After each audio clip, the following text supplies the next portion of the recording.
Year is 2015. At a comic convention hall somewhere in the north of England, an anxious seller has 50 copies of her first character guide to sell, along with loads of trinkets, prints, and keyrings.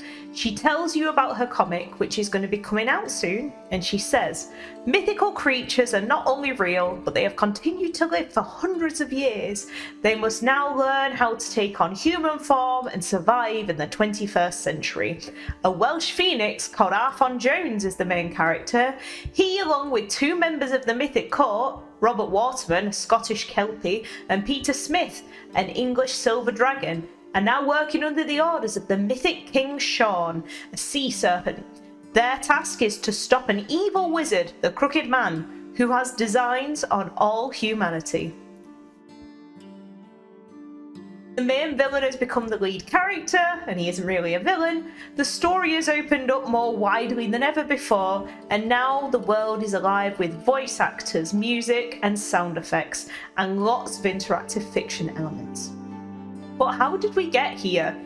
Grab yourself a drink, and if you have a bit of time to spare, join me for a trip down memory lane as I talk about folklore on its 10th publication anniversary in the world, where it was, where it is, and where it's going.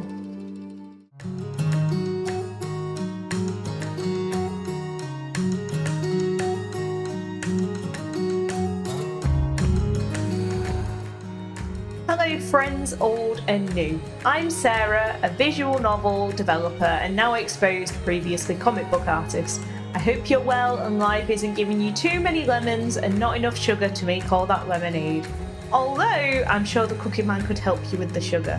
Sorry, that was a bad joke. Today I'm here to discuss how my currently running visual novel series Folklore began life as a concept, then a comic, then it had a pause for breath, before it finally committed to the medium it is in now, which is a visual novel. Whilst it's technically the 10th anniversary of the first published folklore material, the idea started in 2009 on a holiday in Ireland when I looked out at the black rock at Ballyhide Beach and I thought, I wonder what could be going on over there. Now, if you're looking for a place to get carried away with magical what-ifs, I'd say Britain and Ireland are as good a place as any to do just that. And through my childhood, when we couldn't afford to go on a trip abroad, we would get in the car and go and visit some castle ruins or abbeys in Scotland, Ireland, Wales and England. Now, I don't doubt that's where my love of folk culture started. Around every corner of these places, I would think, I wonder what happened here forever ago, or what kind of creepy crawlies lurk here at night when the place is all shut. And then we would have folk music on in the car, and I would often just think about how could I recreate some of these stories in a modern way. So in 2010, it kind of dawned on me, the world must have been full of stories like this. And what if there was a series where you had like a mythical guardian in every country protecting it from the forces of nefarious people? And that idea got me excited, and then I started to draw lots of characters. Now, whilst I was doing all of this drawing, the digital art movement was kind of moving into the home, but it was quite new. And because of that, I was excited about the potential, and it brought about a great change from the idea being a load of concepts to the possibility of creating something that could be shared as a story. The character designs settled down in this period. Arthur and the Crooked Man were the first two to be created, but the designs weren't quite right before this point. But in 2010, I locked in, and they were pretty much as they were going to be. The draft. So I planned my main characters based on their locality and the potential places that I could visit. In my bid to be authentic, I was repeatedly told by tutors at school at the time, only write what you know, don't assume anything, go to places where you can capture the essence of the real place. And because of that, the story was kind of based in the British Isles, and it started in a small town called Llangollen in Wales, and then the story would move to Ireland for a bit, it would go to Edinburgh in Scotland, and then it would end, the showdown would be in York in England. So I went to all these places and I got the references that I needed. Friends and family were very kind because they would go with me when I had a digital camera, no mobile phone, and I took all the pictures that I needed for references, and I asked people could I take pictures of their shops, which was probably a bit strange. The internet just didn't have these kinds of references back then. If you wanted pictures, you would have to go and take photographs of them yourself. There was no other way to do it.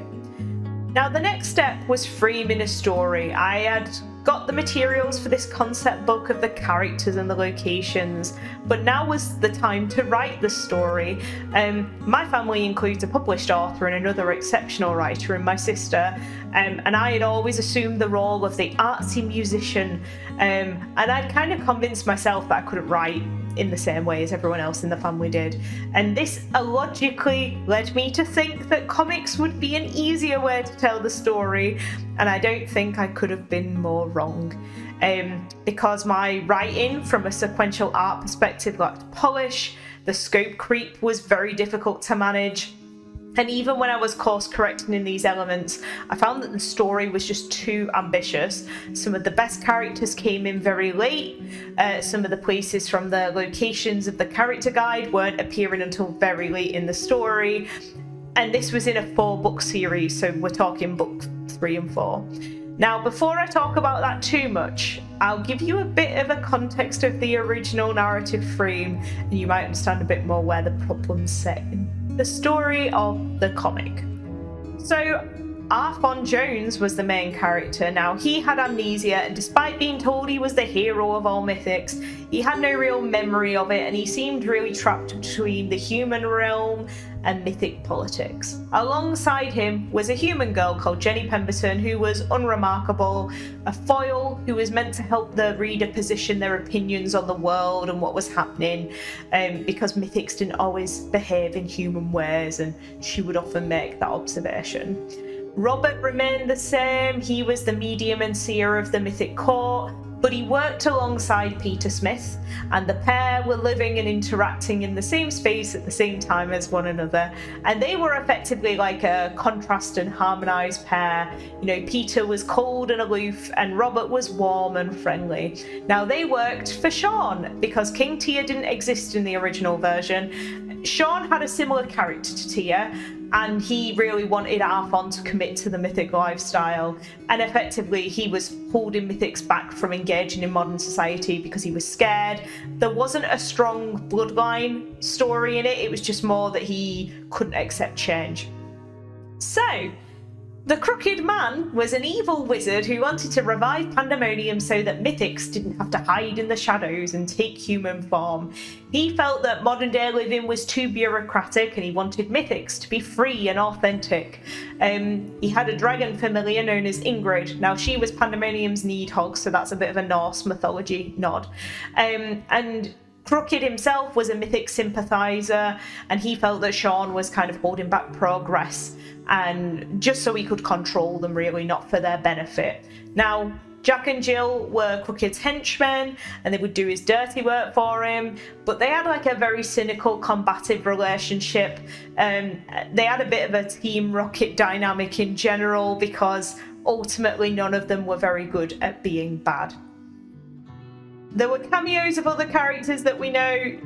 Jack and Jill featured in book 2, they didn't actually appear in book 1. Asger Falk also cameoed. Adhip Singh, who's only mentioned in Pursuers of Mythic Truth, he did have a cameo in book 1, briefly. General comments on the production process. The pacing of the narrative and drawing the same characters in the same way consistently was a slog. On the one hand, I wanted to rush to the good bit and have no filler content, but on the other hand, the best parts of the characters were often wrapped in their backstories and their narratives. And at the time, I didn't have the writing or the drawing skills to produce things quickly enough to keep up the momentum for the amount of time that I had. And I was consciously thinking of the page limits and printing costs, because I had decided that I was going to print this comic and I wanted it to look really, really good, but I also didn't want it to be overly long because it would cost so much money. So I kept going and going with this bare bones rendition of the story, and I kind of confused taking a step back and having to think about it for giving up. So I just kept going, and it has heart and passion, but I think that's mostly what it had. And I hadn't really practiced writing a comic or drawing at such a massive scale. And over all the years of doing it, what I found out was all I'd learned was how much I didn't really know. I had no income to spare, so there was no opportunity to do some training and learn aside from doing it myself. I'd bought a really small graphics tablet to do all of this digital work, and I had vowed it's going to be printed in black and white. That will be so much cheaper. And at the time, I was scanning in-drawn pictures using Paint Tool SAI and then adding the text in Photoshop 7 because they were the only legal tools that I had. This was a massive issue because, as players know, my work now is really colour driven, it's very texture driven, which doesn't really suit a comic format. This all seemed really, unfeasible for a printed copy of the book, so none of those elements were included and it looked quite flat at times. And then everything changed. So book 2 never got a print release, even though I had actually released it week by week and all of the pages were done. At the time, because I wanted to sell the character guide and book 1, I was on the comic, manga and anime con circuit, and I was at local events to try and sell all the things that I'd made. But I also had to do fan art at these events to break even because people didn't really buy that much original content. And after that, the global panini happened and the thought of going to cons just seemed completely unrealistic. It shut down the ideas of going and getting these comics sold. So I had a significant frustration at that point because I'd actually written all of the bullet points for the story from book 1 to book 4, but my drawing had been so slow I had never got to the bits that I wanted to get to. The comic would have been hard to continue, and if there was no chance of printing it, why had I chosen that medium in the first place?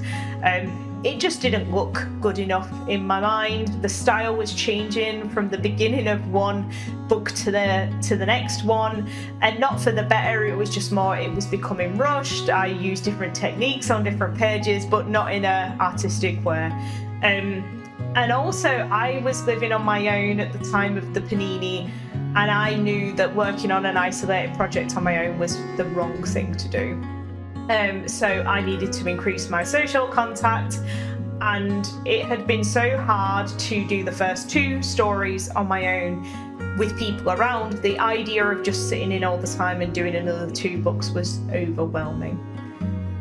Hello, this is Editor Sarah here, coming in because this video would go on forever, so I've decided to do it 2 halves. So we're at the end of half 1, which is all about the comic, and the part 2 will be about the rebirth of the series like a phoenix. So yeah, look forward to part 2 very soon. See you later. Bye bye.